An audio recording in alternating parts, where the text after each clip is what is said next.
Alright, what we're doing here is unboxing and taking a look at the first monster pack for King of Tokyo and King of New York. So this seems to be a fairly new kind of thing where they are effectively combining a mini expansion for both King of Tokyo and King of New York, where King of New York is essentially a sequel to King of Tokyo. They don't interchange and overlap, except to how you can kind of combine their monsters so they go with each other. And therefore Cthulhu will be clearly the first monster that can be added to both King of Tokyo and King of New York, including the power-up expansion for both of them, and that's kind of indicated here. So, let's take a look here. It has awoken. The return of the Ancient One promises to spread chaos across Tokyo and New York, where scenes of madness are already multiplying. Even the other monsters in these places could succumb to the insanity. Will you be crazy enough to respond to his call? Contents: Cthulhu board, cardboard figure plus stand, 15 cultist / Temple of Cthulhu double-sided tiles, 12 madness tokens, then 8 evolution cards for King of Tokyo, and 8 evolution cards for King of New York. Those evolution cards are the power-up expansion. And that's the power-up expansion really, I think, is the most essential add-on for King of Tokyo, at least. King of New York, I have only heard about how it plays, and it sounds good. But the power expansion is really what gives customization for the monsters. So let's open it up. What's the best way to open this? And get a pen to help me. Actually, I'll just...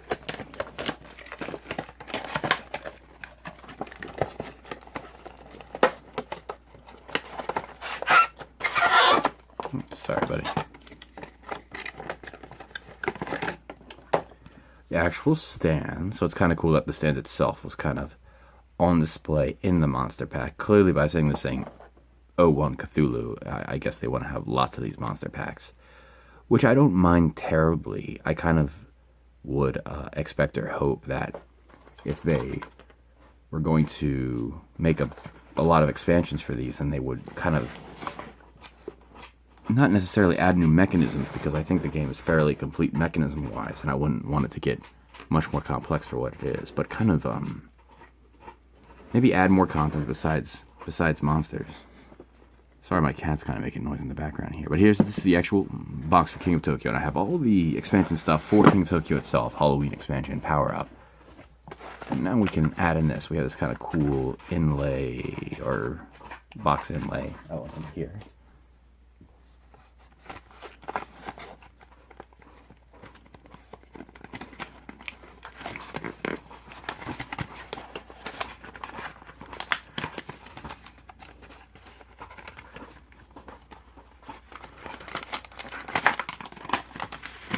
Here we have the stand, and this works just like it does. I think it feels like it's slightly different material, perhaps, than the one I have, but I have the first edition of King of Tokyo, so there's a slightly different graphic kind of design for the monsters, and I imagine the bases might be slightly different. So this might be a kind of base that you would expect in the second edition. Alright, so here we have the rules, which overlaps with the contents. This explains what the madness tokens do, the evolutions. Evolution cards let you play King of Tokyo and King of New York with supercharged monsters. Cthulhu's evolution works like the evolutions in King of Tokyo power-up and King of New York power-up. To play with Cthulhu's evolutions, you need the power-up expansion for whichever base you have. New symbols. Alright, get an extra roll is this circular kind of arrow symbol. That symbol there means draw one evolution card, and this symbol means take another turn. So imagine it's on cards or tokens that we see these symbols. Alright, madness tokens. Some of Cthulhu's evolutions give madness tokens to other monsters. In the beginning of your turn, roll as many dice as you have madness tokens and put them aside.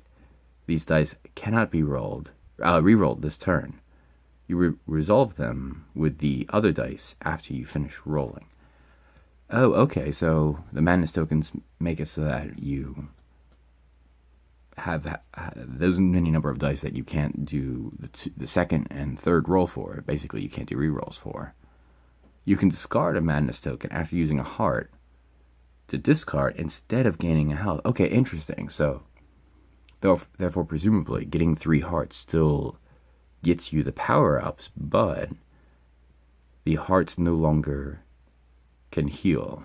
Heal and do this. You'd have to do one or the other. So this seems to further increase what's good about hearts. Monster Pack.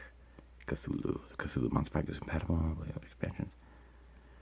Rules for King of Tokyo. You can play with the cultist side of the tile. You can only play with the cultist side of the tile. The Temple of Cthulhu has no effects in King of Tokyo. Okay, so...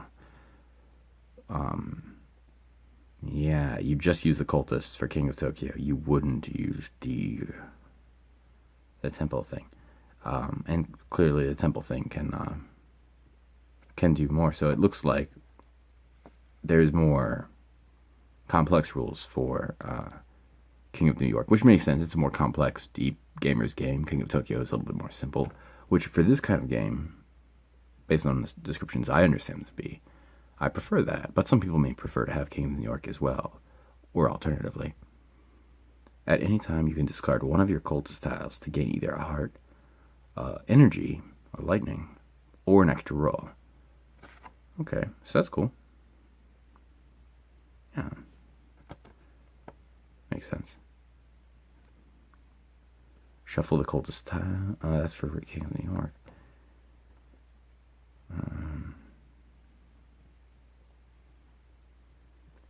Yeah. So the cultist tiles come out in King of Tokyo. If you rolled 4 identical faces, take a cultist tile and put it in front of you. I suppose if you don't have it and it's not online and you want to find it, you can take a little screenshot of this here for King of New York. I don't understand how this would apply to the game, but I'm sure it makes sense to you if you're familiar with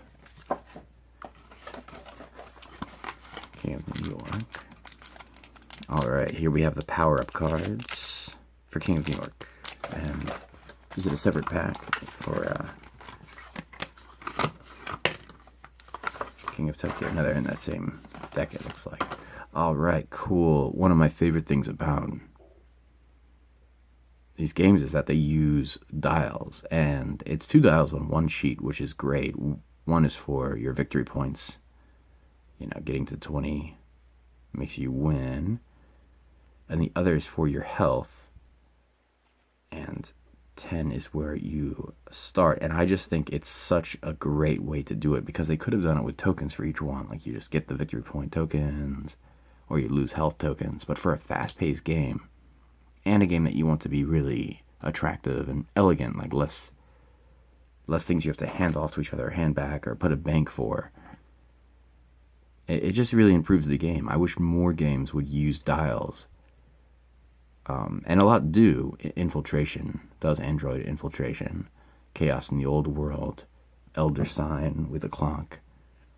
There's a lot of terrific games that use dials, and I wish more would. Imperial Assault does. I'm trying to think if I can think of more examples, because for almost any situation where you're counting something, whether it's life or victory points or this or that, you don't have to have a dial, and it's not essential for a great game.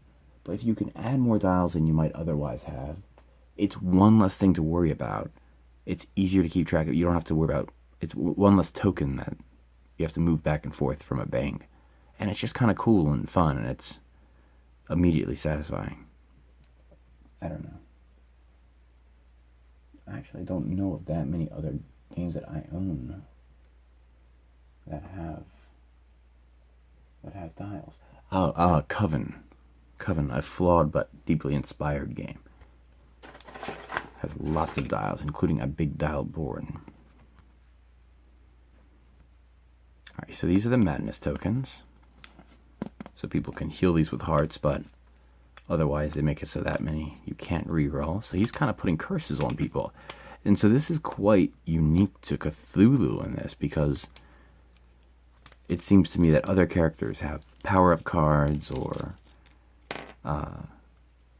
little things that they can do against people that hurt them or and so forth, but not another character that I know of that has this many tokens dedicated to their abilities, like actual individual chits, chit, that are dedicated to it.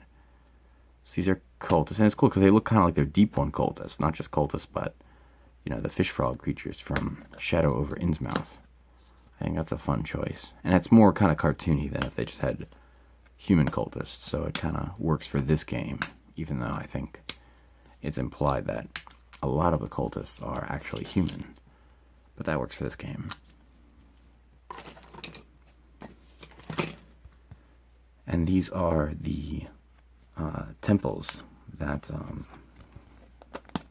we don't need for King of Tokyo, but will clearly work great for King of New York.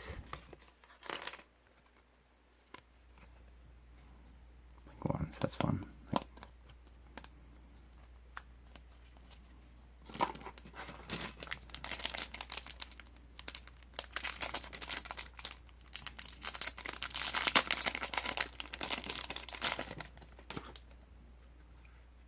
Should be 8 for each. So these are fun. I like the kind of dark edges for this. Sunken Relay. That's fun.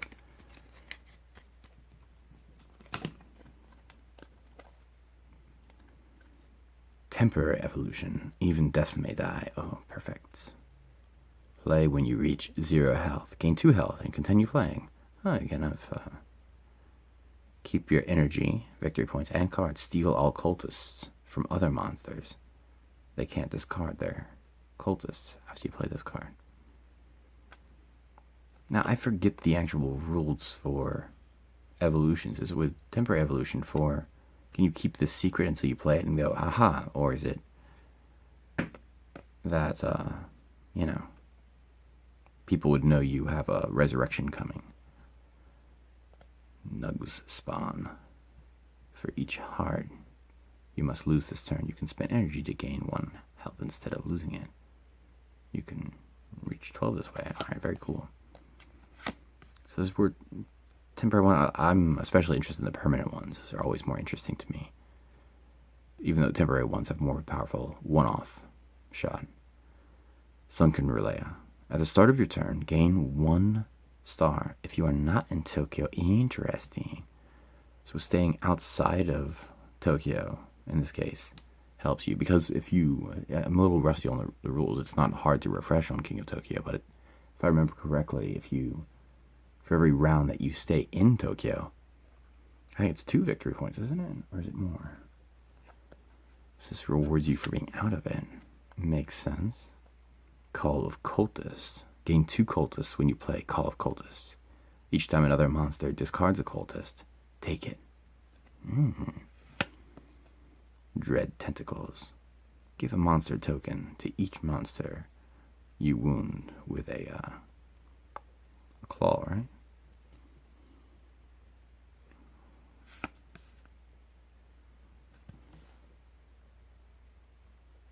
Oh yeah, I know. Shrieking Madness. This is the last one I'll look at. If you roll at least 3 ones, give a Madness token to all other monsters. Alright, cool. So these are just really, really cool. And it's just another cool character to play with and have fun with. And obviously, I don't know if it's essential for the game, but almost like with Smash Up, they called it the obligatory expansion. And I suppose for any kind of mashup type game, this isn't exactly a mashup, but because they're not, like the Godzilla character is Gigazor and the King Kong character is the King, but really we know that's who they're inspired by. In the case of Cthulhu, they don't have to give him a more generic title because Cthulhu's public domain. So that's kind of fun that they can just directly be like, it's Cthulhu.